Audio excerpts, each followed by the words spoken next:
ನಮಸ್ಕಾರ ವೀಕ್ಷಕರೇ, ನೀವು ನೋಡ್ತಾ ಇದ್ದೀರಾ ವಿಶ್ವವಾಣಿ ಟಿವಿ ಸ್ಪೆಷಲ್. ನಾಮ್ ಕೇಶವ್ ಪ್ರಸಾದ್.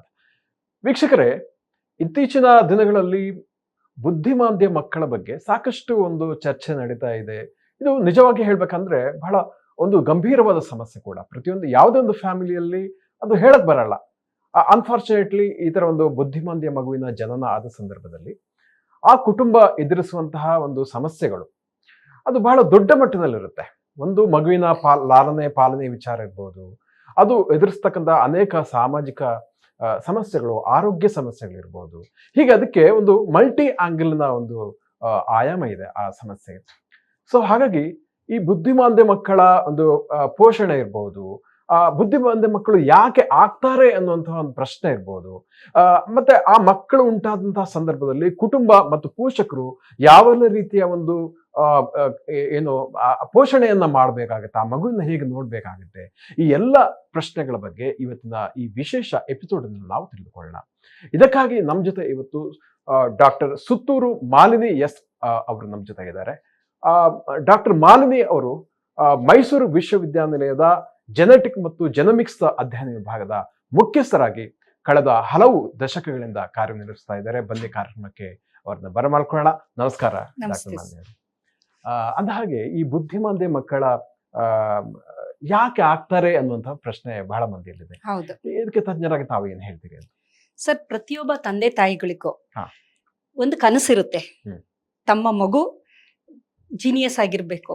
ಈಗ ನೋಡಿ, ಅಬ್ದುಲ್ ಕಲಾಂ ತರ ಆಗಿರ್ಬೇಕು, ಅಥವಾ ಯಾರೋ ಸೆಲೆಬ್ರಿಟಿಗಳು, ಅದೆಲ್ಲ ನೋಡಿದಾಗ ಎಲ್ಲ ತಂದೆ ತಾಯಿಗಳು ಕನಸು ಕಾಣ್ತಾರೆ. ಆಮೇಲೆ ಆ ಕನಸಿನ ಜೊತೆಲೇನೆ ಒಂದು ಗರ್ಭಾವಸ್ಥೆ ಬರುತ್ತೆ, ಬೇಕಾದಷ್ಟು ಎಲ್ಲ ಅವರು ಆ ಒಂದು ಅವಧಿಯಲ್ಲಿ ಚೆನ್ನಾಗೆಲ್ಲ ಇರ್ತಾರೆ. ಮಗು ಹುಟ್ಟೋವರೆಗೂ ಒಂದು ಆಂಗ್ಸೈಟಿ ಇರುತ್ತೆ. ಮಗು ಗಂಡ ಹೆಣ್ಣು ಅನ್ನೋದು ಒಂದು ಆಂಗ್ಸೈಟಿ, ಅದ್ರ ಜೊತೆ ಮಗು ಹೇಗಿದೆ, ಆರೋಗ್ಯವಾಗಿದ್ಯಾ ಅನ್ನೋ ಒಂದು ಆಂಗ್ಸೈಟಿನೂ ಇರುತ್ತೆ. ಅಂತ ಒಂದು 9 ತಿಂಗಳು ಕಾದ ನಂತರ ಮಗು ಹುಟ್ಟಿದಾಗ ಆ ಮಗುಗೆ ಏನಾದ್ರೂ ಒಂದು ಅಂಗೈ ವೈಕಲ್ಯತೆ, ಸಾಮಾನ್ಯವಾಗಿ ಕಂಜನೈಟಲ್ ಮಾಲ್ಫಾರ್ಮೇಶನ್ ಅಂತೀವಿ, ಅಂದ್ರೆ ಹುಟ್ಟುತ್ತಲೇ ಒಂದು ಅಂಗವೈಕಲ್ಯತೆ ಇರುತ್ತಲ್ಲ, ಅದ್ರ ಜೊತೆ ಬುದ್ಧಿಮಾಂದ್ಯತೆ ಜೊತೆನೆ ಬಂದ್ಬಿಡುತ್ತದು. ಆ ಬುದ್ಧಿಮಾಂದ್ಯ ಮಗು ಏನಾದ್ರು ಆದಾಗ ಅವರಿಗಾಗುವ ನಿರಾಸೆ ನಿಜವಾಗ್ಲೂ ಅದನ್ನ ನಾವು ವಿವರಿಸಕ್ಕೆ ಆಗದೇ ಇಲ್ಲ, ಸಾಧ್ಯನೇ ಇಲ್ಲ. ಏಕೆಂತಂದ್ರೆ ಅಷ್ಟೊಂದು ಆಸೆಗಳನ್ನ ಇಟ್ಕೊಂಡು ಕಾಯ್ತಾ ಇರ್ತಾರೆ. ಒಂದು ಮಗು ಒಂದು ಆಗ್ಬೇಕು ಅನ್ನೋದು ಎಲ್ಲ ಇರುತ್ತಲ್ವಾ.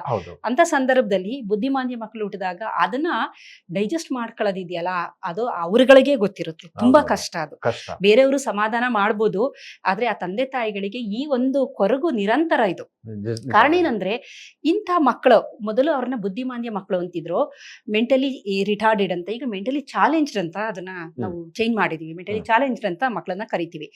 ಇದು ಕೊನೆಯವರೆಗೂ ಸಾಮಾನ್ಯವಾಗಿ ಪ್ರಕೃತಿಯ ನಿಯಮ ಏನು ಅಂತಂದ್ರೆ, ವಯಸ್ಸಾದಾಗ ಒಂದು ನೆಕ್ಸ್ಟ್ ಜನರೇಷನ್ ಏನಕ್ಕೆ ಬೇಕು ಅಂತಂದ್ರೆ, ನನಗೆ ವಯಸ್ಸಾದಾಗ ನಾನು ಅದನ್ನ ಡಿಪೆಂಡ್ ಆಗ್ತೀನಿ, ನನ್ನ ನೋಡ್ಕೊಳಕ್ಕೆ ಆ ಒಂದು ನನ್ನ ಮಕ್ಕಳು ಬರಬೇಕು ಅನ್ನೋದು ಇದು ಒಂದು ಪ್ರಕೃತಿಯಲ್ಲಿ ನಿಯಮ ಇದೆ. ಆದ್ರೆ ಇಲ್ಲೇನಾಗುತ್ತೆ ಅಂದ್ರೆ ರಿವರ್ಸ್. ಇದು ಎಷ್ಟೇ ವರ್ಷ ಆದ್ರೂ ತಂದೆ ತಾಯಿಗಳೇ ಆ ಮಕ್ಕಳನ್ನ ನೋಡ್ಕೋಬೇಕು, ಬುದ್ಧಿಮಾಂದ್ಯತೆ ಹೊಂದಿರುವಂತ ಮಕ್ಕಳನ್ನ. ಹಾಗಾಗಿ ಕೊನೆವರೆಗೂ ತಂದೆ ತಾಯಿಗಳಿಗೆ ಅವರು ಸಾಯೋವರೆಗೂ ಅವರಿಗೆ ಒಂದು ಕೊರಗು ಇದ್ದೇ ಇರುತ್ತೆ. ನಾವು ಇಷ್ಟು ದಿನ ನೋಡ್ಕೊಂತ ಇದೀವಿ, ನಾವು ಹೋದ ಮೇಲೆ ಇವ್ರನ್ನ ಯಾರು ನೋಡ್ಕೊಂತಾರೆ? ತಂದೆ ತಾಯಿ ತರ ಯಾರು ನೋಡ್ಕೊಳಕ್ ಆಗಲ್ಲ. ಏಕೆಂದ್ರೆ ಅವರು ಕಂಪ್ಲೀಟ್ಲಿ ಡಿಪೆಂಡೆಂಟ್. ಅವರಿಗೆ ಅವರ ಕೆಲಸ ಅವ್ರಗಳು ಮಾಡ್ಕೊಳಕ್ ಆಗಲ್ಲ. ಹೊರ ಜಗತ್ತು ಏನು ಅಂತ ಗೊತ್ತಿಲ್ಲ, ಹೇಗೆ ಬದುಕಬೇಕು ಅಂತ ಗೊತ್ತಿಲ್ಲ, ಏನೂ ಗೊತ್ತಿಲ್ಲ. ಸಿವಿಯರ್ ಮೆಂಟಲ್ ರಿಟಾರ್ಡೇಷನ್ ಇರುತ್ತಲ್ಲ, ತುಂಬಾ ತೀವ್ರತರನಾದ ಮೆಂಟಲ್ ರಿಟಾರ್ಡೇಷನ್, ತುಂಬಾ ಕಷ್ಟ. ಅವ್ರಿಗೆ ಯಾವ ಕೆಲಸನೂ ಅವ್ರು ಮಾಡ್ಕೊಳಕ್ ಆಗಲ್ಲ, ಅವರು ಡಿಪೆಂಡೆಂಟೇನೆ ಅವರು. ಹಾಗಾಗಿ ತಂದೆ ತಾಯಿಗಳು ಅಂದ್ರೆ ಮಕ್ಕಳು ಬಿಡಕ್ ಆಗೋದಿಲ್ಲ. ಸೊ ನೋಡ್ಕೊಂತಾರೆ. ತಂದೆ ತಾಯಿ ತರ ಆ ಮಕ್ಕಳನ್ನ ಇನ್ಯಾರು ನೋಡ್ಕೊಳಕ್ ಸಾಧ್ಯನೇ ಇಲ್ಲ. ಅಣ್ಣ ತಮ್ಮದಿರು ಇರ್ಬೋದು, ಅಕ್ಕ ತಂಗಿರು, ಯಾರು ಏನೋ ಒಂದು ಊಟ ಬಟ್ಟೆ ಕೊಡ್ಬೋದೇ ಹೊರತು ಅವರ ಎಲ್ಲ ಬೇಕು ಬೇಡಗಳನ್ನ ಪ್ರೀತಿಯಿಂದ ನೋವಾಗದೆ ಇದ್ದಂಗೆ ಆ ಮಕ್ಕಳಿಗೆ ನೋಡ್ಕೊಳಕ್ಕೆ ಸಾಧ್ಯನೇ ಇಲ್ಲ ಯಾರು ಜಗತ್ತಲ್ಲಿ. ಹಾಗಾಗಿ ತಂದೆ ತಾಯಿಗಳಿಗೆ ಇದೊಂದು ಕೊರಗಿರುತ್ತೆ. ಸಾಮಾನ್ಯ ಅವರೆಲ್ಲ ಯೋಚನೆ ಮಾಡೋದಷ್ಟೇ, ನಾನು ಹೋಗೋದಕ್ಕೆ ಮೊದ್ಲು ಈ ಮಗು ತೀರೋಗ್ಲಿ ಅಂತಾನೆ ಬಯಸ್ತಾರ ಅವರು. ಇಂಥ ಮಕ್ಕಳು ತೀರೋಗ್ಬಿಡ್ಲಿ, ಬೇಗ ಸತ್ತೋಗ್ಲಿ, ನಾನ್ ಸಾಯಕ್ ಮೊದ್ಲು, ಏಕೆಂದ್ರೆ ಅದನ್ನ ನೋಡ್ಕೊಳ್ಳೋದು ಯಾರು ಇಲ್ಲ ಅಂತ ಹೇಳಿ. ಆದ್ರೆ ಸಾಮಾನ್ಯವಾಗಿ ಒಂದು ಎಲ್ಲರನ್ನೂ ಕಾಡುವ ಪ್ರಶ್ನೆ ಅಂದ್ರೆ, ಯಾಕೆ ಈ ತರ ಮಕ್ಕಳು ಹುಟ್ಟುತ್ತೆ ಅಂತ ನಾವು ನೋಡೋದಾದ್ರೆ ನೋಡ್ತೀವಿ. ನಾವು ಸಾಮಾನ್ಯ ಎಲ್ಲೋ ಒಂದು ಕಡೆ ನೋಡಿದಾಗ ಒಂದು ಬುದ್ಧಿಮಾಂದ್ಯ ಮಗುನ ತಂದೆ ತಾಯಿಗಳು ಕೈ ಹಿಡ್ಕೊಂಡು ಹೋಗ್ತಿರ್ತಾರೆ, ಆ ಮಕ್ಕಳೆಲ್ಲೆಲ್ಲ ಹೋಗ್ತಿರ್ತಾರೆ. ಅಂದ್ರೆ ತುಂಬಾ ಅವ್ರನ್ನ ನೋಡ್ಕೊಳ್ಳೋದು, ಆಟಿಸಮ್ ಮಕ್ಕಳಾಗ್ಬೋದು, ಡೌನ್ ಸಿಂಡ್ರೋಮ್ ಆಗಿರ್ಬೋದು, ತುಂಬಾ ಕಷ್ಟ ಅವ್ರನ್ನ ಮ್ಯಾನೇಜ್ ಮಾಡೋದು. ಆಮೇಲೆ ಎಲ್ಲರೂ ಅವ್ರನ್ನ ನೋಡ್ತಾರೆ. ನಿಜ ನಿಜ. ಎಲ್ಲಾ ಮಕ್ಳುಗಳನ್ನ ನೋಡ್ತಾ ಇರ್ತಾರೆ, ಒಂದ್ ಮುಜುಗರ ಆಗುತ್ತೆ, ಎಲ್ಲ ಆಗ್ತಿರುತ್ತೆ. ಬಿಗಿನಿಂಗ್ ಅಲ್ಲಿ ಕಷ್ಟನೇ ತಂದೆ ತಾಯಿಗಳಿಗೆ, ಆಮೇಲೆ ಗ್ರಾಜುಯಲ್ ಆಗಿ ಅಭ್ಯಾಸ ಆಗೋಗಿರುತ್ತೆ. ಸೊ ಅವ್ರು ಇದ್ ಮಾಡ್ತಾರೆ. ಕಾರಣ ಏನು ಅಂತ ನಾವು ನೋಡೋದಾದ್ರೆ, ಈ ಹೌದು. ಬುದ್ಧಿಮಾಂದ್ಯತೆ ಈ ತರ ಮಕ್ಳು ಹುಟ್ಟುತ್ತೆ ಅಂದ್ರೆ ಇದು ಯಾವ ಪಾಪ ಅದು ಏನು ಅಲ್ಲ. ಅದು ಈಗ ನಡೆದಿರೋ ಅಂತದ್ದು ಅಂದ್ರೆ ಯಾವ್ದೋ ಒಂದಷ್ಟು ಕಾರಣಗಳಿರುತ್ತೆ ವೈಜ್ಞಾನಿಕವಾಗಿ. Correct. ಅದನ್ನ ನಾವು ನೋಡೋದಾದ್ರೆ, ನಿಜ. ಮೊದಲನೇದಾಗಿ ಈ ಬುದ್ಧಿಮಾಂದ್ಯತೆ ಅನ್ನೋದು ಉಂಟಾಗಕ್ಕೆ ಬೇಕಾದಷ್ಟು ಕಾರಣಗಳಿದೆ, ಬೇಕಾದಷ್ಟು. ಅದನ್ನ ನಾವು ಜೆನೆಟಿಕ್ ಕಾರಣಗಳು ಅಂತಂದ್ರೆ ಅನುವಂಶೀಯವಾಗಿ ಬಂದಿರುವಂತಹ ಕಾರಣಗಳು ಹೇಳ್ಬೋದು, ಅಥವಾ ಸೋಂಕುಗಳು ಉಂಟಾಗಿರೋದ್ರಿಂದ ಉಂಟಾಗಿರಬಹುದು, ಹೈಪಾಕ್ಸಿಕ್ ಕಂಡೀಷನ್. ನಾನು ಒಂದೊಂದೇ ಹೇಳ್ತಾ ಬರ್ತೀನಿ. ಈಗ ಹೆರಿಗೆ ಆಗುವ ಸಂದರ್ಭದಲ್ಲಿ ನಾರ್ಮಲ್ ಡೆಲಿವರಿ ಅಂತ ಆಗ್ಬೇಕಲ್ಲ, ನಿಮಗೆ ಒಂದು ಚೂರ ಮಗು ಆ ತಾಯಿಯಿಂದ ಡಿಟ್ಯಾಚ್ ಆಗಿ ಈಚೆ ಬರೋದ್ರಲ್ಲಿ ಡಿಲೇ ಆದ್ರೆ ಏನಾಗುತ್ತೆ ಅಂದ್ರೆ ಅದಕ್ಕೆ ಉಸಿರಾಡಲ್ಲ. ಅದು ಅಲ್ಲಿವರೆಗೂ ಕನೆಕ್ಷನ್ ಮಗುಗೆ ಎಲ್ಲ ಅಂದ್ರೆ ತಾಯಿಯಿಂದನೇ, ಎಲ್ಲ ಆಹಾರ ಉಸಿರಾಡೋದು ಎಲ್ಲ ಅದು ತಾಯಿಯಿಂದನೇ ಬರ್ತಿರೋದು. ಅದು ಡೆಲಿವರಿ ಆಗ್ಬೇಕಾದ್ರೆ ಚೂರು ಡಿಲೇ ಆಗ್ಬಿಟ್ರು, ಒಂದೇ ಒಂದ್ ಸ್ವಲ್ಪ ಡಿಲೇ ಆದ್ರೂ ಏನಾಗುತ್ತೆ ಅಂದ್ರೆ ಆ ಸಂದರ್ಭದಲ್ಲಿ ಬೇಕಾದಷ್ಟು ನರಕೋಶಗಳು ಸತ್ತೋಗ್ಬಿಡುತ್ತೆ. ಆಕ್ಸಿಜನ್ ಸಿಕ್ಕಲ್ಲ. ಡಿಲೇ ಆದಾಗ ಆಕ್ಸಿಜನ್ ಸಿಕ್ಕಲ್ಲ. ಅದನ್ನ ಹೈಪಾಕ್ಸಿಕ್ ಕಂಡೀಷನ್ ಅಂತೀವಿ. ಕಮ್ಮಿ ಆಕ್ಸಿಜನ್ ಆಗ್ಬಿಡುತ್ತೆ. ಸೊ ನಿಮ್ಮ ನ್ಯೂರಾನ್ಸ್ ಗಳೇನಿರುತ್ತೆ, ನಮ್ ಜೀವಕೋಶಕ್ಕೆ ಯಾವಾಗ್ಲೂ ಆಕ್ಸಿಜನ್ ಫುಡ್ ಎಲ್ಲ ಬೇಕೇ ಬೇಕದು ಬದುಕಬೇಕು ಅಂದ್ರೆ. ಅದು ಡಿಪ್ರೈವ್ ಆದಾಗ, ಕಡಿಮೆ ಆದಾಗ ಬೇರೆ ಜೀವಕೋಶಗಳು ಫೈನ್, ಬೇರೆ ದೇಹದಲ್ಲಿ ಮೆದುಳು ಬಿಟ್ಟು ಬೇರೆದಕ್ಕೆಲ್ಲ ಏನೇ ತೊಂದರೆ ಆದ್ರೂ ರಿವೈವ್ ಆಗ್ಬಿಡುತ್ತೆ. ಮೆದುಳಿನಲ್ಲಿರುವ ಜೀವಕೋಶಗಳಿಗೆ ಆಕ್ಸಿಜನ್ ಸಪ್ಲೈ ಕಡಿಮೆ ಆದ ಸಂದರ್ಭದಲ್ಲಿ ಏನಾಗುತ್ತೆ, ಅದು one of the reason for mental retardation. ಅಂತ ಮಕ್ಕಳಿಗೆ ಐಕ್ಯೂ ಕಮ್ಮಿ ಆಗ್ತಾ ಬಂದ್ಬಿಡುತ್ತೆ, ಕಮ್ಮಿ ಆಗಿರುತ್ತೆ. ಇದು ಒಂದು ಹೈಪಾಕ್ಸಿಕ್ ಕಂಡೀಷನ್ ಅಂತ ಒಂದು ಕರಿತೀವಿ.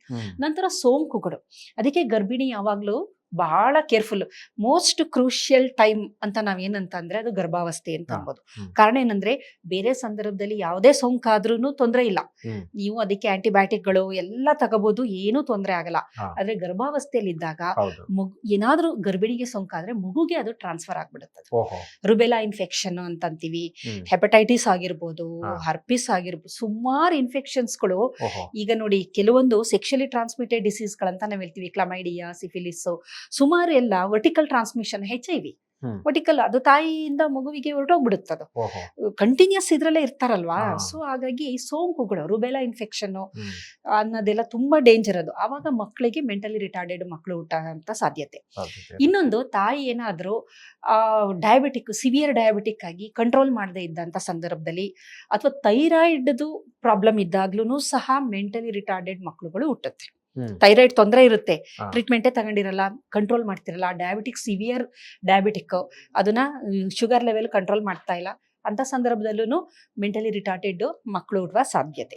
ಇದ್ರ ಜೊತೆಗೆ ಏನಾದ್ರೂ ಗರ್ಭಿಣಿ ಬಿದ್ದಾಗ, ಅಕಸ್ಮಾತ್ ಏಟಾದ್ರೆ, ಆಕ್ಸಿಡೆಂಟ್ ಆಯ್ತು ಅಂತ ಇಟ್ಕೊಳ್ಳಿ, ಆ ಗರ್ಭಕ್ಕೆ ಏಟಾಯ್ತು, ಆ ಮಗುವಿನ ಇದಕ್ಕೆ ಏನಾದ್ರು ಏಟಾದಾಗ್ಲೂ ಆಕ್ಸಿಡೆಂಟ್ಸ್ಗಳು ಒನ್ ಆಫ್ ದ ರೀಸನ್ ಅಂತ ಅಂತೀವಿ.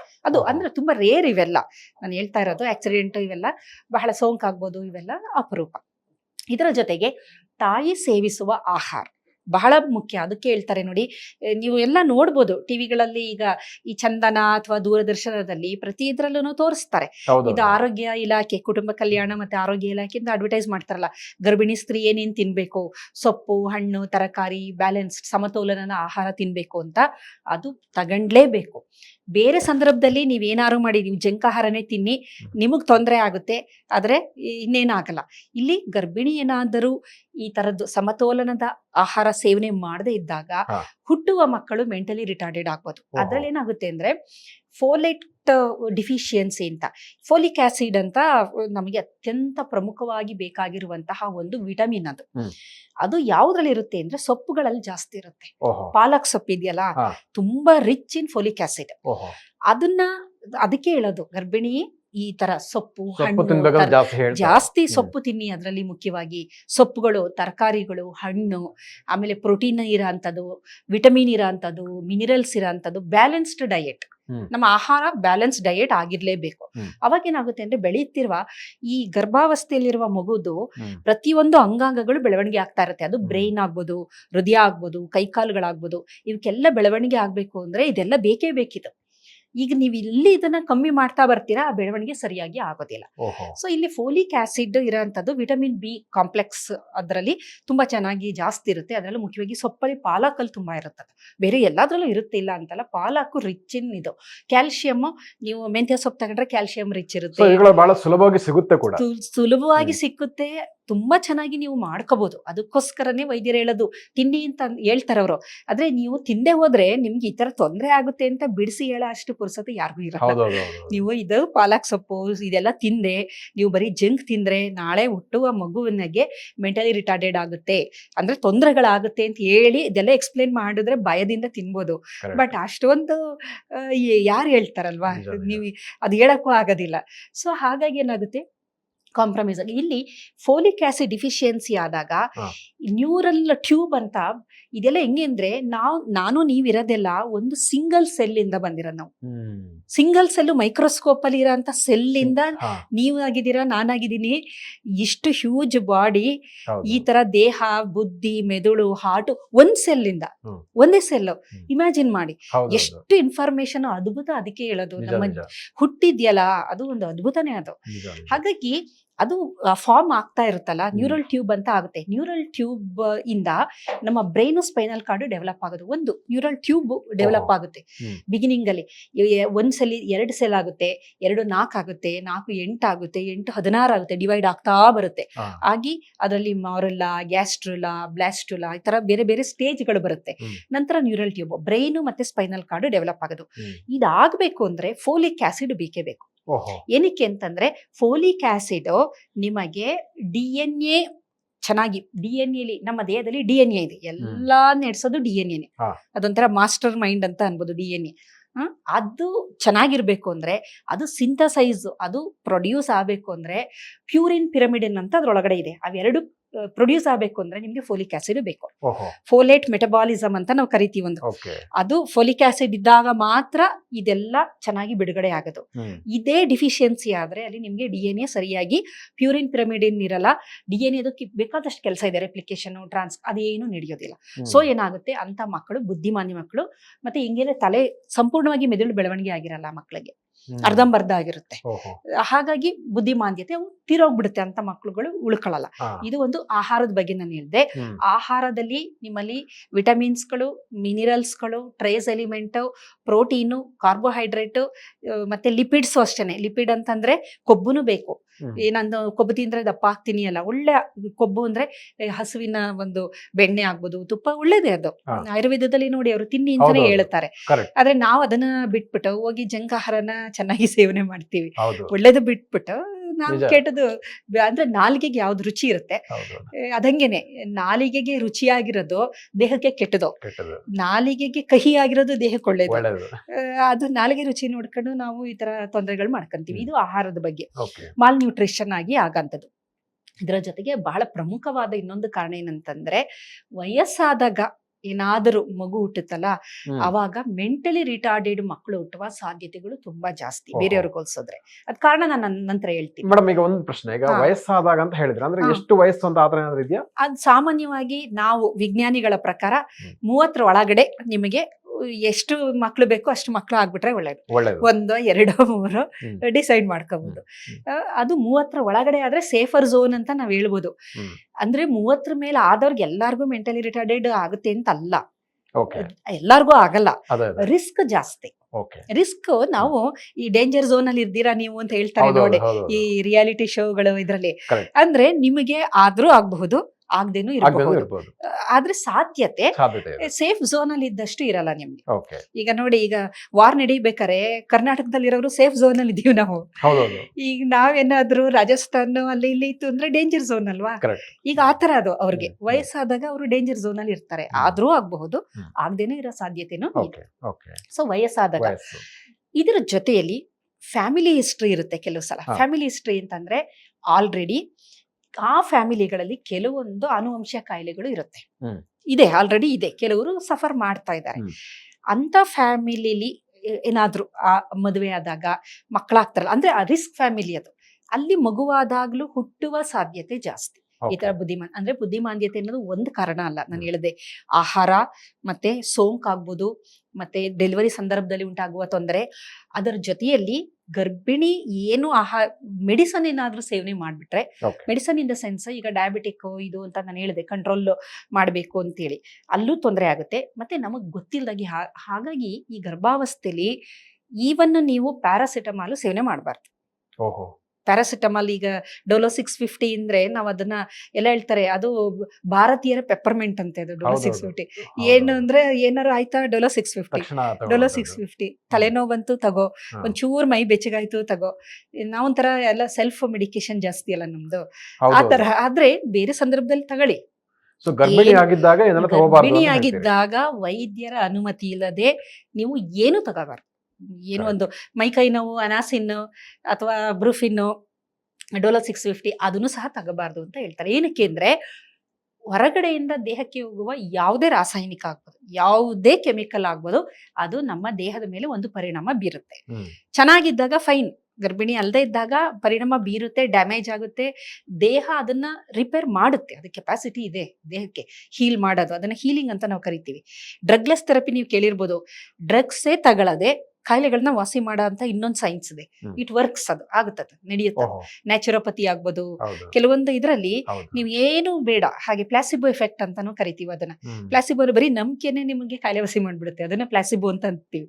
ಅಂದ್ರೆ ಆ ತರದ್ದು ಒಂದು ಸೈನ್ಸ್ ಇದೆ, ಇಟ್ ವರ್ಕ್ಸ್ ಆಗುತ್ತೆ. ಹಾಗಾಗಿ ಯಾವುದೇ ಒಂದು ಮೆಡಿಸನ್ ತಗೊಳ್ಬಾರ್ದು. ತಗೊಂಡ್ರೆ ಏನಾಗುತ್ತೆ, ಆರ್ಗ್ಯಾನೋಜೆನೆಸಿಸ್ ನಡೀತಾ ಇರುತ್ತೆ. ಆರ್ಗ್ಯಾನೋಜೆನೆಸಿಸ್ ಅಂದ್ರೆ ಹೃದಯ ಬೆಳವಣಿಗೆ ಆಗ್ತಿರುತ್ತೆ, ಮೆದುಳು ಬೆಳವಣಿಗೆ ಆಗ್ತಿರುತ್ತೆ, ಕೈ ಕಾಲು. ಈ ಡ್ರಗ್ ಅಲ್ಲಿ ಹೋಗ್ಬಿಟ್ಟು ಯಾವ ರೀತಿ ಅದನ್ನ ಇನಿಬಿಟ್ ಮಾಡುತ್ತೆ ನಮಗೆ ಗೊತ್ತಿಲ್ಲ. ಹಾಗಾಗಿ ಟೆರಟೋಜನ್ ಅಂತ ಕರಿತೀವಿ ನಾವು. ಟೆರಟೋಜನ್ಸ್ಗಳು ನೀವು ಆ ಲಿಸ್ಟ್ ನೋಡ್ಬಿಟ್ರೆ ಭಯ ಆಗೋಗುತ್ತೆ ನಿಮ್ಗೆ. ತುಂಬಾ ಇದೆ ಅದು. ಬೇರೆ ಸಂದರ್ಭದಲ್ಲಿ ಏನೂ ಆಗಲ್ಲ. ಆದ್ರೆ ಗರ್ಭಿಣಿಯಿಂದಾಗ ಹೊರಗಡೆ ಆಹಾರ ಸೇವನೆ ಮಾಡೋದೇ ಆಗ್ಲಿ ಕಮ್ಮಿ ಮಾಡಬೇಕು. ಹೊರಗಡೆ ನೋಡಿ ಎಲ್ಲ ಫುಡ್ ಅಡಿಟಿವ್ಸ್ ಹಾಕಿರ್ತಾರೆ, ಕಲರಿಂಗ್ ಏಜೆಂಟ್ಗಳು. ಮತ್ತೆ ನೋಡಿ ಕಲರಿಂಗ್ ಏಜೆಂಟ್ಗಳು ಅವ್ರಿಗೆ ಸಿಕ್ಕಾಬಟ್ಟೆ ಹಾಕಿರ್ತಾರ. Most dangerous. ಆದ್ರೆ ಏನಂದ್ರೆ ಈಗ ಹೋಟೆಲ್ ಅವನು ಅಡಿಗೆ ಮಾಡೋನಿಗೆ ಈ ಒಂದು ಬಣ್ಣನ ಹಾಕಿದ್ರೆ ಏನಾಗುತ್ತೆ ನಿಮ್ಗೆ ಅಂತ ಅವ್ನಿಗೇನ್ ಗೊತ್ತಿಲ್ಲ, ಸೈನ್ಸ್ ಅಲ್ವಾ. ಅವನಿಗೆ ಏನು ಅಂತಂದ್ರೆ ಕಲರ್ ಆಗಿರ್ಬೇಕು, ಅದು ಅಟ್ರಾಕ್ಟ್ ಮಾಡ್ಬೇಕು ನಿಮ್ಮನ್ನ, ನೀವು ಅದನ್ನ ತಿನ್ಬೇಕು ಅಷ್ಟೇನೆ. ಆದ್ರೆ ಅವನಿಗೆ ಅಷ್ಟೊಂದು ಸೈನ್ಸ್ ಗೊತ್ತಿದ್ದಿದ್ರೆ ಅವ್ನು ಯಾಕೆ ಅಡಿಗೆ ಮಾಡ್ಕೊಂಡಿರ್ತಿದ್ದ ಅಲ್ವಾ, ಅವ್ನು ಪ್ರೊಫೆಸರ್ ಆಗಿರ್ತಿದ್ದ ಎಲ್ಲ ಒಂದ್ ಕಡೆ. ಸೊ ಅಂದ್ರೆ ನಾವು ತಪ್ಪು ಯಾರ್ದು ಅಲ್ಲ, ಆದ್ರೆ ಸೇವನೆ ಮಾಡೋರು ನಮ್ದು ತಪ್ಪದು. ಅವನು ಕೊಡ್ತಾನೆ, ತುಂಬಾ ಇಂಪಾರ್ಟೆಂಟ್. ಫೈನಲಿ ನಾವು ಯಾರನ್ನೂ ಬ್ಲೇಮ್ ಮಾಡಕ್ ಆಗಲ್ಲ. ನನಗೆ ಅದ್ರ ಬಗ್ಗೆ ಗೊತ್ತಿರ್ಬೇಕು. ನನ್ಗೆ ಗೊತ್ತಿರ್ಲಿಲ್ಲ, ಅದಕ್ಕಾಯ್ತು, ನನಗೆ ಗೊತ್ತಿಲ್ಲದೆ ಅದನ್ನ ಸೇವನೆ ಮಾಡಿದೆ ಅಂತಂದ್ರೆ ನಾನ್ ತಿಳ್ಕೊಬೇಕಲ್ವಾ ಅದನ್ನ. ನಾನು ಅದನ್ನ ಬ್ಲೇಮ್ ಮಾಡಕ್ ಆಗಲ್ಲ. ನನಗೆ ಗೊತ್ತಿಲ್ಲ ಅನ್ನೋದು it is not the answer ಅಲ್ವಾ. ಅದನ್ನ ನಾನು ತಿಳ್ಕೊಂಡಿರ್ಬೇಕು, ಅಷ್ಟು ನನಗೆ ಜ್ಞಾನ ಅದ್ರ ಬಗ್ಗೆ ಇರಬೇಕು. ಹಾಗಾಗಿ ಇದ್ರಿಂದನೂ ಸಹ ಮೆಂಟಲಿ ರಿಟಾರ್ಡೆಡ್ ಮಕ್ಕಳುಗಳು ಹುಟ್ಟುತ್ತೆ. ಇದು ಓವರ್ ಆಲ್ ಒಂದು ಮೆಂಟಲಿ ರಿಟಾರ್ಡೇಷನ್ ಅಂತಂದ್ರೆ ಇದರಲ್ಲಿ ಸಾಮಾನ್ಯವಾಗಿ ನಾವು ಡೌನ್ ಸಿಂಡ್ರೋಮ್ ಅಂತ ಒಂದು ಕಾಯಿಲೆ ನೋಡ್ತೀವಿ. ಡೌನ್ ಸಿಂಡ್ರೋಮ್ ಅಂತ ಏನು ಕರೆಯೋದು ಅಂತಂದ್ರೆ ಬರೀ ಕಾಯಿಲೆ ಅಲ್ಲ, ಅದು ಕಾಯಿಲೆಗಳ ಕೂಟ ಅಂತಂದ್ರೆ ನಿಮ್ಗೆ ಎಲ್ಲಾ ತರದ್ದು ತೊಂದರೆ ಇರುತ್ತೆ. ಲಂಗ್ಸ್ ಅಲ್ಲಿ ತೊಂದರೆ ಇರುತ್ತೆ, ಹೃದಯದಲ್ಲಿ ತೊಂದರೆ ಇರುತ್ತೆ, ಆ ಮಕ್ಕಳಿಗೆ ಕ್ಯಾನ್ಸರ್ ಇರುತ್ತೆ, ಕೆಲವು ಮಕ್ಕಳಿಗೆ ಎಲ್ಲಾ ತರ ತೊಂದರೆ. ಕಣ್ಣು ಸರಿ ಕಾಣಲ್ಲ, ಕಿವಿದು ಮಾತಾಡಕ್ ಬರಲ್ಲ, ಬೇಕಾದಷ್ಟು. ಅಂದ್ರೆ ಅದಕ್ಕೆ ಕಾಯಿಲೆಗಳ ಕೂಟ ಅಂತ ಅದನ್ನ ಕರೆಯೋದು. ಅಷ್ಟು ತೊಂದರೆಗಳಿರುತ್ತೆ. ಡೌನ್ ಸಿಂಡ್ರೋಮ್ ಅನ್ನೋದು ತುಂಬಾ ಕಾಮನ್. ಅದು 600 ಮಕ್ಕಳಲ್ಲಿ ಒಂದು ಮಗು ಈ ತರ ಸಾಧ್ಯತೆ ಇದೆ ಅಂತಾರೆ. 1 in 600 ಅಂತ ನಾವು ರೇಷಿಯೋ ಹೇಳ್ತೀವಿ. ಇದು ಡೌನ್ ಸಿಂಡ್ರೋಮ್ ಅಂತ. ಇನ್ನೊಂದು ಟರ್ನರ್ ಸಿಂಡ್ರೋಮ್ ಅಂತ ಇದೆ. ಇದು ಹೆಣ್ಣು ಮಕ್ಕಳು ಸ್ವಲ್ಪ, ಇದು ಸೆಕ್ಸ್ ಕ್ರೋಮೋಸೋಮಿಗೆ ಸಂಬಂಧಿಸಿದಂತದ್ದು. ಹೆಣ್ಣು ಮಕ್ಕಳುಗಳು ಅವರು ಸ್ವಲ್ಪ ಹೆಣ್ಣು ತರ ಇರಲ್ಲ, ಅವರು ಹೆಣ್ಣಿನ ಬೆಳವಣಿಗೆ ಆಗ್ಲಿ ಇದಾಗ್ಲಿ ಇರೋದಿಲ್ಲ. ಇಲ್ಲೂ ಸಹ ಮೆಂಟಲ್ ರಿಟಾರ್ಡೇಷನ್ ಸ್ವಲ್ಪ ಮಟ್ಟಕ್ಕಿರುತ್ತೆ, ತುಂಬಾ ಜಾಸ್ತಿ ಇರಲ್ಲ. ಸ್ವಲ್ಪ ಸ್ಕೂಲ್ ಡ್ರಾಪ್ ಔಟ್ ಅಂತ ನೀವು ಕೇಳಿರ್ಬೋದು, ಕಲಿಕೆಯಲ್ಲಿ ಹಿಂದುಳಿದಿರ್ತಾರೆ. ಇದು ಈ ಮೆಂಟಲಿ ರಿಟಾರ್ಡೆಡ್ ಐಕ್ಯೂ ಕಮ್ಮಿ ಇದ್ದಾಗಲೇ ಇದೆಲ್ಲ ಆಗತ್ತೆ. ಇದೊಂದು. ಆಮೇಲೆ ಕ್ಲೈನಿಫಿಲ್ಟರ್ಸ್ ಅಲ್ಲೂ ಮೆಂಟಲ್ ರಿಟಾರ್ಡೇಷನ್ ಸ್ವಲ್ಪ ಮಟ್ಟಿಗಿರುತ್ತೆ. ಇದರ ಹೊರತಾಗಿ ಪಟಾಸ್ ಸಿಂಡ್ರೋಮ್ ಅಂತ ಒಂದಿದೆ. Patau syndrome, Edward syndrome, cri du cat, Wolf Hirschhorn syndrome, ಈ ತರ ಇದ್ರದ್ದು ಒಂದು ಲಿಸ್ಟ್ ನಾನು ಹೇಳ್ತಾ ಹೋದ್ರೆ ದೊಡ್ಡ ಲಿಸ್ಟ್ ಇದೆ. ಈ ಎಲ್ಲಾದ್ರಲ್ಲೂ common feature mental retardation. Common ಎಲ್ಲಾ ಕಾಯಿಲೆಗಳಲ್ಲಿ ಈ ಕ್ರೋಮೋಸೋಮಲ್ ಡಿಸಾರ್ಡರ್ಸ್ ಅಂತ ಕರಿತೀವಿ. ಮುಖ್ಯವಾದ ಒಂದು ನಿಮಗೆ ಒಂದು ಗುರುತಿಸಬಹುದಾದ ಸಂಗತಿ ಇದರಲ್ಲಿ ಅಂದ್ರೆ ಮಕ್ಕಳ ಒಂದು ಬುದ್ಧಿಮಾಂದ್ಯತೆ, ಬುದ್ಧಿ ಬೆಳವಣಿಗೆ ಆಗಿರೋದಿಲ್ಲ. ಐಕ್ಯೂ ತುಂಬಾ ಕಮ್ಮಿ ಇರುತ್ತೆ. ಆ ವಯಸ್ಸಿಗೆ ಎಷ್ಟು ಬೇಕೋ ಅಷ್ಟಿರೋದಿಲ್ಲ. ಈಗ ನೋಡಿ, ಅವರಿಗೆ ಒಂದು 15 ವರ್ಷ ಆಗಿದ್ರೆ ಒಂದು 5 ವರ್ಷ 4 ವರ್ಷದಷ್ಟು ಬುದ್ಧಿ ಬೆಳವಣಿಗೆ ಆಗಿರುತ್ತೆ. Physical age mental age match ಆಗೋದಿಲ್ಲ. ಅಂತವ್ರು ಏನ್ ಮಾಡ್ತಾರೆ, ನೀವು ಯಾವ ಸ್ಕೂಲಲ್ಲಿ ಬೇರೆ ಮಕ್ಕಳ ಜೊತೆ ಕಳ್ಸಕ್ ಆಗಲ್ಲ ನೀವು. ಏಕೆಂದ್ರೆ ಅಷ್ಟ್ರ ಮಟ್ಟಿಗೆ ಅವರು ಮೆಂಟಲ್ ಏಜ್ ಇರೋದಿಲ್ಲ. ಅವ್ರಿಗೆ ಫಿಸಿಕಲ್ ಏಜ್ ಆಗೋಗಿದೆ, ಮೆಂಟಲ್ ಏಜ್ ಇರಲ್ಲ. ಸೊ ಅವ್ರಿಗೋಸ್ಕರ ಇರುವಂತಹ ವಿಶೇಷ ಶಾಲೆಗಳಿಗೆ ಅವ್ರನ್ನ ಕಳಿಸ್ಬೇಕಲ್ಲಿ. ಇನ್ನೊಂದು ಪ್ರಶ್ನೆ ನಮ್ಮದು, ಈಗ ವಿಕಲಾಂಗ ಅಂದ್ರೆ ಅಂಗವೈಕಲ್ಯ ಇರುವವರು ವಿವಾಹ ಆದ್ರೆ ಅವರಿಗೆ ಮಕ್ಕಳು ಏನಾದ್ರು ಆರೋಗ್ಯವಾಗಿರ್ತಾರೆ ಅಥವಾ ಅವರಿಗೆ ಸಮಸ್ಯೆ ಬರೋದ ಚಾನ್ಸಸ್ ಇರುತ್ತಾ? ಹೇಗೆ ಇಲ್ಲಿ ಏನಾಗುತ್ತೆ ಅಂದ್ರೆ ಅವ್ರಿಗೆ ಏನು ಸಮಸ್ಯೆ ಇದೆ ಅಂತ ನಾವು ನೋಡ್ಬೇಕಾಗುತ್ತೆ. ಬರುವ ಸಾಧ್ಯತೆನೂ ಇದೆ. ಕೆಲವು ಸಂದರ್ಭದಲ್ಲಿ ಈಗ ಎಷ್ಟೋ ಫ್ಯಾಮಿಲಿ ನೋಡಿ ಒಂದ್ 2-3 ಜನರೇಷನ್ ಕಾಯಿಲೆಗಳಿರುತ್ತೆ. ಅದೇ ಕಾಯಿಲೆ ಅಜ್ಜಂಗಿತ್ತಂತೆ, ಅದು ಮಗನಿಗೆ ಬಂದಿರುತ್ತೆ, ಮಗನಿಂದ ಮೊಮ್ಮಗನ್ಗೆ ತುಂಬಾ ಜನ. ಆಮೇಲೆ ಎಲ್ಲಾ ಮಕ್ಳಿಗೂ ಕೆಲವೊಂದು ನೀವು ಪೇಪರಲ್ಲೆಲ್ಲ ಕೆಲವು ಸಲ ಓದಿರ್ಬೋದು, ಇಂಥ ಒಂದು ಕಡೆ ಇಂಥ 3 ಜನರೇಷನ್ ನಲ್ಲಿ ನಾವು ಈ ತರದ ಕಾಯಿಲೆ ನೋಡಿದೀವಿ, ಸಫರ್ ಆಗ್ತಾ ಇದ್ದಾರೆ ಅಂತ ಹೇಳ್ತಾರಲ್ವಾ. ಇದು ಜೆನೆಟಿಕಲಿ ಇದು ಇನ್ಹೆರಿಟ್ ಆಗಿ ಬಂದ್ಬಿಟ್ಟಿರುತ್ತೆ. ಕೆಲವೊಂದು ಆಗಲ್ಲ. ಅದು ಯಾವ ತರ, ಈಗ ಬ್ಲೈಂಡ್ನೆಸ್ ಅಂದ್ರೆ ಕುರುಡುತನ ಅಂದ್ರೆ 100 ಕಾರಣ ಇದೆ. ಅದಕ್ಕೆ 100 ಕಾರಣಗಳು ಇದೆ. ಈ ನಾವು ಈ ಮಕ್ಳುಗಳು ಜಾಸ್ತಿ ಮೊಬೈಲ್ ನೋಡಿದ್ರೆ ಮುಂದಿನ ದಿನದಲ್ಲಿ ಅದು ಒಂದು ಇನ್ನೊಂದು ಹೊಸದಾಗಿ ಒಂದು ಯಾವ್ದಾದ್ರು ಬರುತ್ತದು ಒಂದು ಕಾಯಿಲೆ, ಅದೆಲ್ಲ ಬಂದು ಮುಂದೆ ಇನ್ನು ಜನರೇಷನ್ ಇನ್ನೊಂದಷ್ಟು ವರ್ಷಗಳು ಕಳೆದ್ರೆ, ಇನ್ನೊಂದು 100 ವರ್ಷ ಆದ್ರೆ ಈಗ ಮನುಷ್ಯ ಯಾವ ತರ ಇದೀವಿ ಸ್ವಲ್ಪ ನಮ್ದು ಬೇರೆ ತರನೇ ಆಗ್ಬಹುದೇನೋ ವಿಕಾಸದಲ್ಲಿ. ಏನಕ್ಕೆ ಅಂದ್ರೆ ಈಗ ಡಿಜಿಟಲ್ ಅಲ್ವಾ, ಕೈ ನಾವು ಅದನ್ನ ನಾವು ಇದು ಸ್ಕ್ರೀನ್ ಮಾಡಿ ಕೈ ಬೆರಳುಗಳು ಶೇಪ್ ಚೇಂಜ್ ಆಗ್ಬೋದು, ಕೂತು ನಮ್ಮ ಪೋಸ್ಚರ್ ಚೇಂಜ್ ಆಗ್ಬೋದು. ಅಂದ್ರೆ ತುಂಬಾ ಸಮಯ ಬೇಕು. ತಕ್ಷಣ ಈಗ ಇವತ್ ಮಾಡಿ ನಾಳೆ ಆಗುತ್ತೆ ಆತರ ಆಗಲ್ಲ. ತುಂಬಾ ವಿಕಾಸದ ಹಂತದಲ್ಲಿ ಅದು ಸ್ವಲ್ಪ ಬದಲಾವಣೆಗಳು ಇದು ಆಗುವ ಸಾಧ್ಯತೆನೂ ಇದೆ. ಅದು ಆಗದೇನು ತುಂಬಾ ಮೈನ್ಯೂಟ್ ಅಲ್ಲಿ ಆಗಿ ಅದು ಇದಾಗಬಹುದು. ಓಕೆ, ನಾವು ಈಗ ಅಗೇನ್ ವಿಚಾರಕ್ಕೆ ಬರೋಣ. ಈಗ ಇವರ ಪಾಲನೆ ಪೋಷಣೆ ಬಗ್ಗೆ ತಾವು ಹೇಳ್ತಾ ಇದ್ರಿ. ಹೌದು, ಈಗ ಇಂಥ ಮಕ್ಕಳದು ತುಂಬಾನೇ ಕಷ್ಟ ಇರೋದ್ರಿಂದ ಇದು ಆಗದೇ ಇದ್ದ ಹಾಗೆ, ಈಗ ಕೆಲವೊಂದು ನೀವು ಹೇಳಿದ್ರಿ ಅಂಗವೈಕಲ್ಯತೆ ಇದ್ದಾಗ ಬರುತ್ತಾ ಅಂತ, ಬರುವ ಸಾಧ್ಯತೆನೂ ಇರುತ್ತೆ, ಬರದೇ ಇನ್ನೂ ಆಗ್ಬೋದು. ಅವಾಗ ಅವರು ಈ ಪ್ರೆಗ್ನೆನ್ಸಿ ಅಂತ ಏನಾರು ಅಂತವ್ರು ಮದ್ವೆ ಆಗಿ, ಈಗ ಇಬ್ರು ಬ್ಲೈಂಡ್ ಇರ್ತಾರೆ ಅಂತ ಇಟ್ಕೊಳ್ಳಿ, ಅವ್ರಿಬ್ರು ಮದ್ವೆ ಆಗ್ತಾರೆ. ಮದ್ವೆ ಆಗಿ ಮಗು ಏನಾರು ಗರ್ಭಿಣಿ ಆದಾಗ ಮೊದಲೇ ವೈದ್ಯರಿಗೆ ಹೇಳ್ಬೇಕು, ಅವರು ಗೊತ್ತಿರ್ಬೇಕು, ಅವ್ರಿಗೆ ಎಲ್ಲ ಹೇಳ್ಬೇಕು ಈ ತರ ಇದೆ ತೊಂದ್ರೆ ಅಂತಂದಾಗ ಅದಕ್ಕೆ ಬೇಕಾದಂತ ಪರೀಕ್ಷೆಗಳು ಸಹ ಇದೆ. ಅವರು ಬ್ಲೈಂಡ್ನೆಸ್ ಏನಕ್ಕೆ ಬಂತು ಅಂತ ಕಂಡುಹಿಡಿತಾರೆ. ಅದಿದೆ, ಕ್ಯಾರಿಯರ್ ಸ್ಕ್ರೀನಿಂಗ್ ಅಂತ ಇದೆ, ಬೇಕಾದಷ್ಟು ಟೆಸ್ಟ್ಗಳು ಅವೈಲೇಬಲ್ ಇದೆ. ಬಟ್ ಅದು ನಮ್ಗೆ ಅದ್ರ ವಿಚಾರ ಗೊತ್ತಿರ್ಬೇಕು, ಇದು ಬರುವ ಸಾಧ್ಯತೆ ಇದೆ ಎಂದಾಗ ವೈದ್ಯರ ಹತ್ರ ಹೇಳ್ಬೇಕು. ಸೊ ಇದೆಲ್ಲ ಒಂದೊಂದು ಬುದ್ಧಿಮಾಂದ್ಯತೆ ಅನ್ನೋದು ಒಂದು ಸಮುದ್ರ ತರದು, ತುಂಬಾ ಇದೆ ರೀಸನ್ಗಳು. ಅದರಲ್ಲಿ ಮುಖ್ಯವಾಗಿ ವಂಶವಾಹಿಯಿಂದ ಬರುವಂತದ್ದು ಒಂದು ಕ್ಯಾಟಗರಿ ಇದೆ. ನಾನು ಹೇಳಿದೆ Down syndrome, Turner syndrome, Klinefelter's, Patau syndrome, Edward syndrome, cri du cat, ಫರ್ಶಾನ್ ಸಿಂಡ್ರೋಮ್, ಬೇಕಾದಷ್ಟು ನಾವು ನೋಡಿರ್ತೀವಿ. ಈ ತರದೆಲ್ಲ ಒಂದು ಬುದ್ಧಿಮಾಂದ್ಯತೆನೇ ಉಂಟು ಮಾಡುವಂತಹ ತೊಂದರೆಗಳು. ಓಕೆ, ಸೊ ಈಗ ಕೊನೆಯದಾಗಿ ತಾವು ಏನು ಮೆಸೇಜ್ ಅನ್ನ ಕೊಡ್ತೀರಿ ಅಂದ್ರೆ, ಐ ಮೀನ್ ಈಗ ಇದು ಬರದೇ ಇರ್ಲಿಕ್ಕೆ ಏನೆಲ್ಲ ಒಂದು ಪ್ರಿಕಾಷನರಿ ಆಗಿ ಕೈಗೊಳ್ಬಹುದು ಅಂತ ಒಂದು ಸಂಕ್ಷಿಪ್ತವಾಗಿ ಹೇಳಿದ್ರೆ. ಈಗ ನಾನು ಸುಮಾರು ಕಾರಣಗಳನ್ನ ನಿಮಗೆ ತಿಳಿಸಿದೆ. ಇದ್ರ ಜೊತೆಗೆ ಈ ಕಾರಣಗಳ ಬಗ್ಗೆ ಜನರಿಗೆ ಒಂದು ಸ್ವಲ್ಪ ಅರಿವು ಇರಲೇಬೇಕು. ಈಗ ಸೋಂಕಾದ್ರೆ, ರುಬೆಲಾ ಇನ್ಫೆಕ್ಷನ್ ಆದ್ರೆ, ನನಗೆ ಮಗು ಗರ್ಭಿಣಿ ಇದ್ರೆ ಆ ಮಗುವಿಗೆ ಈ ತರ ಬುದ್ಧಿಮಾಂದ್ಯತೆ ಬರುವ ಸಾಧ್ಯತೆ ಇದೆ ಅಂತ ಗೊತ್ತಾದಾಗ ಇನ್ಫೆಕ್ಷನ್ ಇಂದ ನಾವು ದೂರ ಇರಬಹುದು. ಆತರ ಪ್ರತಿಯೊಂದು ನಾನು ಏನ್ ಕಾರಣ ಇದೆ ಇದರಿಂದ ನಾವು ದೂರ ಇರೋ ಅಂತದ್ದು. ಆಮೇಲೆ ಏನಾದ್ರೂ ನಮಗೆ ಅನಿಸಿದ್ರೆ ಏನೋ ತೊಂದರೆ ಆಗ್ತಾ ಇದೆ, ಆಗಿರಬಹುದು ಅಂತ ಅನ್ಸಿದ್ರೆ ಅದನ್ನ ವೈದ್ಯರ ಹತ್ರ ಹೋಗಿ ನಾವು ಅದನ್ನ ಗೈನಕಾಲಜಿಸ್ಟ್ ಹತ್ರ ಕನ್ಸಲ್ಟ್ ಮಾಡಿ ಸ್ವಲ್ಪ ಇಲ್ಲಿ ಡಿಸ್ಕಷನ್ ಮಾಡ್ಬೇಕಾಗುತ್ತೆ. ಏನಾದ್ರು ತೊಂದರೆಗಳಿದ್ದಾಗ ಇನ್ನೊಂದು ಬಹಳ ಮುಖ್ಯವಾದದ್ದು ಈ ಬುದ್ಧಿಮಾಂದ್ಯತೆ ಜೊತೆಗೆ ಟ್ಯಾಕ್ಸೋಪ್ಲಾಸ್ಮೋಸಿಸ್ ಅಂತ ಇನ್ನೊಂದು, ಇದು ಬರೀ ಸೋಂಕು ನಾನು ಹೇಳದ್ನಲ್ಲ, ಅದ್ರಲ್ಲಿ ಒಂದು ನಿಮ್ಗೆ ಗೊತ್ತಿದೆ, ಬ್ಯಾಕ್ಟೀರಿಯಾದಿಂದ ಬರೋಂಥದ್ದು, ವೈರಸ್ ಇಂದ ಬರೋಂಥದ್ದು, ಫಂಗಸ್ ಇಂದ ಬರೋಂಥದ್ದು, ಬೇಕಾದಷ್ಟು ತೊಂದರೆಗಳು ಇದೆ. ಇದ್ರ ಜೊತೆಗೆ ಸಾಕು ಪ್ರಾಣಿಗಳಿಂದನೂ ಬರುತ್ತೆ. ಗರ್ಭಿಣಿ ಸ್ತ್ರೀಯರು ಬಹಳ ಅದು ಮೆಂಟಲಿ ರಿಟಾರ್ಡೆಡ್ ಮತ್ತೆ ಕಣ್ಣು ಕಾಣದೇ ಇರೋಂಥದ್ದು ಬ್ಲೈಂಡ್ನೆಸ್ ಬರುತ್ತೆ. ಟ್ಯಾಕ್ಸೋಪ್ಲಾಸ್ಮೋಸಿಸ್ ಅಂತ ಒಂದು ತೊಂದರೆ, ಅದು ಬೆಕ್ಕಿಂದ ಬರೋಂಥದ್ದು. ಅಲ್ಲ, ಇವಾಗ ನೀವು ಹೇಳಿದಾಗ ನನಗೆ ಹೇಳ್ಬೇಕಂತ ಅನಿಸ್ತಾ ಇದೆ, ಬೆಕ್ಕುಗಳನ್ನು ಸಾಕುವುದು, ನಾಯಿಗಳನ್ನಂತದ್ದು ಬಹಳ ದೊಡ್ಡ ಸಂಖ್ಯೆಯಲ್ಲಿ ಸಾಕ್ತಾ ಇದೆ. ಸೊ ಮನೆಯಲ್ಲೇ ಅದು ಎಲ್ಲಾ ಕಡೆ ಓಡಾಡ್ತಾ ಇರುತ್ತೆ. ಸೊ ಗರ್ಭಿಣಿಯರು ಇರುವಂತಹ ಮನೆಯ ಒಂದು ಸಂದರ್ಭದಲ್ಲಿ ಏನೆಲ್ಲ ಪ್ರಿಕಾಷನ್ ತಗೋಬೇಕಾಗುತ್ತೆ, ಒಳ್ಳೇದ ಕೆಟ್ಟದ ಏನ್ ಹೇಳ್ತೀರಿ ಸರ್? ಈಗ ನೀವು ನಮ್ಮ ಪೂರ್ವಜರನ್ನ ನೋಡ್ಕೊಂಬನ್ನಿ, ಡೊಮೆಸ್ಟಿಕೇಟೆಡ್ ಅನಿಮಲ್ಸ್ ಅಂತಂದ್ರೆ ಸಾಕು ಪ್ರಾಣಿಗಳು. ಹೌದು, ಅದು ಮನೆ ಒಳಗಡೆ ನಾವ್ ಇಟ್ಕೊಂಡಿರ್ಲಿಲ್ಲ. ಹೌದೌದು, ಒಂದು ನಾಯಿ ಅಂದ್ರೆ ಅದು ಬಾಗ್ಲ ಕಾಯ್ಕೊಂಡು ಹೊರಗಡೆ ಇರೋದು, ಹೊರಗಡೆ ಬಿಡ್ತಿರ್ಲಿಲ್ಲ. ಹೊರಗಡೆ ಊಟ ತಗೊಂಡೋಗಿ ಆಗ್ತಾ ಇದ್ವು, ಅದು ವೈಲ್ಡ್ ಚೆನ್ನಾಗಿ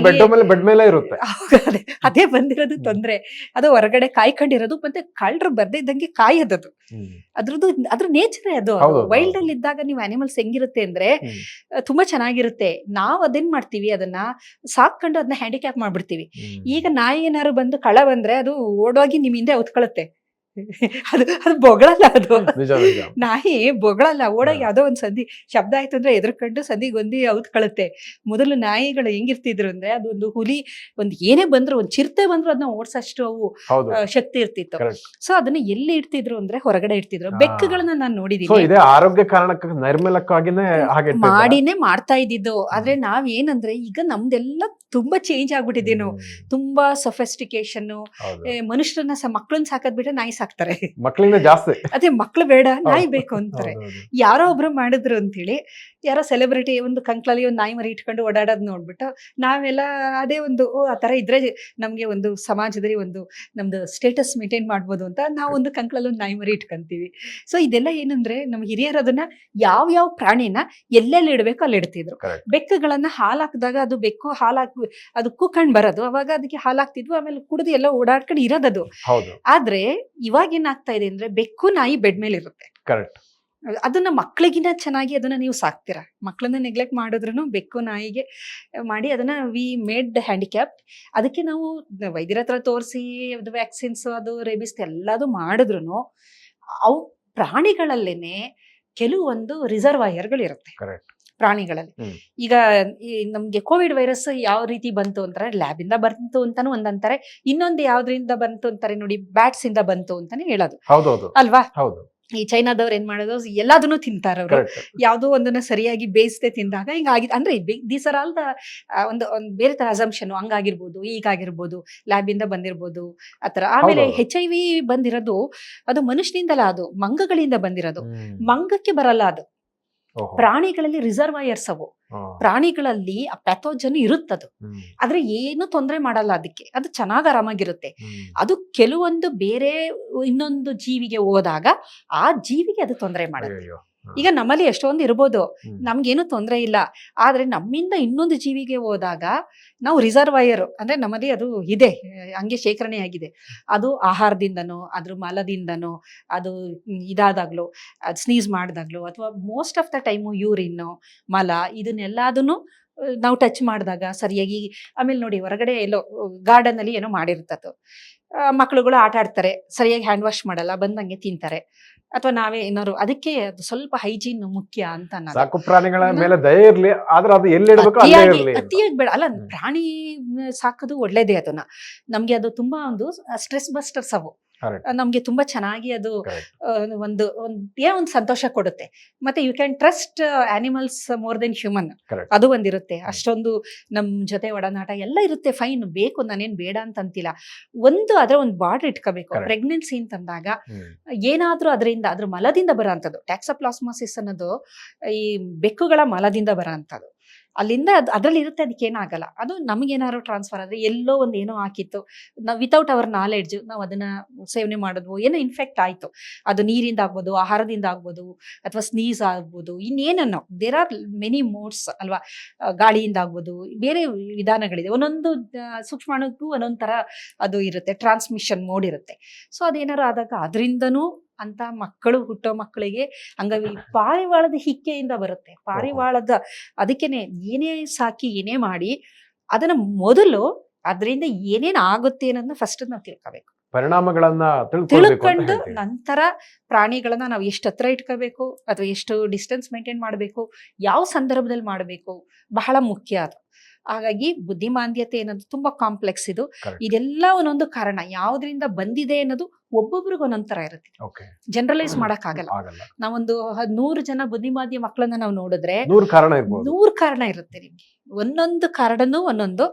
ಆದ್ರೆ ಫೈನಲಿ ಅಲ್ಟಿಮೇಟ್ ಆಗಿ ಇದು ಬುದ್ಧಿಮಾಂದ್ಯತೆ. IQ ಕಾಂಪ್ರಮೈಸ್ ಆಗಿರುತ್ತೆ. ಮತ್ತೆ ಅಲ್ಲೂ ಅಷ್ಟೇನೆ ತೀವ್ರತರನಾದ ಬುದ್ಧಿಮಾಂದ್ಯತೆ ಇರುತ್ತೆ, ಸ್ವಲ್ಪ ಮಟ್ಟದಿರುತ್ತೆ, ಸ್ವಲ್ಪ ರೆಗ್ಯುಲರ್ಗಿನ್ನ ಒಂಚೂರು ಕಮ್ಮಿ ಇರೋಂಥದ್ದು ಇರುತ್ತೆ. ಈ ತರ ಅದರಲ್ಲಿ ಗ್ರೇಡ್ಗಳಿರುತ್ತೆ. ಇಷ್ಟು IQ ನ ಒಂದು ಮೆಜರ್ ಮಾಡ್ತಾರೆ ಫಾರ್ಮುಲಾ ಹಾಕಿ, ಅದ್ರ ತಕ್ಕಂಗೆ ನಮ್ಗೆ ಗೊತ್ತಾಗುತ್ತೆ ಇದು ತೀವ್ರತರನಾದದ್ದ ಅಥವಾ ಮೈಲ್ಡ, ಮಾಡರೇಟ, ಸಿವಿಯರ ಏನು ಅನ್ನೋದು ಗೊತ್ತಾಗುತ್ತೆ. ಅದಕ್ಕೆ ತಕ್ಕಂಗೆ ಅವ್ರಿಗೆ ಆ ಶಾಲೆಗಳಲ್ಲಿ ಅವ್ರ IQದು ಕೊಡ್ಬೇಕು ನಾವು ಶೀಟ್ ಅವ್ರಿಗೆ, ಅದನ್ನ ಸ್ಕೋರಿಂಗ್ ಎಲ್ಲ ಎಷ್ಟಿದೆ ಬುದ್ಧಿಮಾಂದ್ಯತೆ ಅಂತ. ಅದಕ್ಕೆ ತಕ್ಕಂಗೆ ಆ ಮಕ್ಕಳಿಗೆ ಅಲ್ಲಿ ತರಬೇತಿನ ಕೊಡ್ತಾರೆ. ಪ್ರತಿಯೊಂದು ಮಗುನು ಬೇರೆನೆ, ಅಲ್ಲಿ ಜನರಲೈಸ್ ಆಗಿ ಮಾಡಕ್ಕಾಗಲ್ಲ. ಪ್ರತಿಯೊಂದು ಮಗುಗುನು ಅವ್ರು ಹೆಚ್ಚಿನ ಒಂದು ಗಮನ ಕೊಟ್ಟು ಅಲ್ಲಿ ನೋಡ್ಕೋಬೇಕಾಗುತ್ತೆ. ಹಾ, it's a very challenging job ಅದು. ನಮ್ಮ ವೀಕ್ಷಕರಿಗೆ ಇಷ್ಟೊತ್ತು ಬುದ್ಧಿಮಾಂದ್ಯ ಮಕ್ಕಳು ಯಾಕೆ ಜನಿಸ್ತಾರೆ ಮತ್ತು ಯಾವೆಲ್ಲ ರೀತಿಯ ಸಿಂಪ್ಟಮ್ಸ್ ಇರುತ್ತೆ ಅದಕ್ಕೆ ಸಂಬಂಧಪಟ್ಟ ಹಾಗೆ ಸಾಕಷ್ಟು ಉಪಯುಕ್ತವಾದ ಮಾಹಿತಿಗಳು ಮತ್ತು ಮುಖ್ಯವಾಗಿ ಯಾವೆಲ್ಲ ರೀತಿಯ ಮುನ್ನೆಚ್ಚರಿಕೆಯ ಕ್ರಮಗಳನ್ನ ಕೈಗೊಳ್ಳಬೇಕಾಗುತ್ತೆ ಅನ್ನೋದ್ರ ಬಗ್ಗೆ ಸಾಕಷ್ಟು ಉಪಯುಕ್ತವಾದ ಮಾಹಿತಿಯನ್ನ ಇಷ್ಟೊತ್ತು ನಮ್ಮ ವೀಕ್ಷಕರಿಗೆ ತಿಳಿಸಿಕೊಟ್ಟಿದ್ದಕ್ಕೆ ಧನ್ಯವಾದಗಳು ಮೇಡಮ್. ನಮಸ್ತೆ. ವೀಕ್ಷಕರೇ, ಇಂತಹ ಮತ್ತಷ್ಟು ಉಪಯುಕ್ತ ವಿಡಿಯೋಗಳಿಗೆ ವಿಶ್ವವಾಣಿ ಟಿವಿ ಸ್ಪೆಷಲ್ ವಾಹಿನಿಯನ್ನ ವೀಕ್ಷಿಸಿ ಹಾಗೂ ಸಬ್ಸ್ಕ್ರೈಬ್ ಮಾಡಿ. ವಂದನೆಗಳು.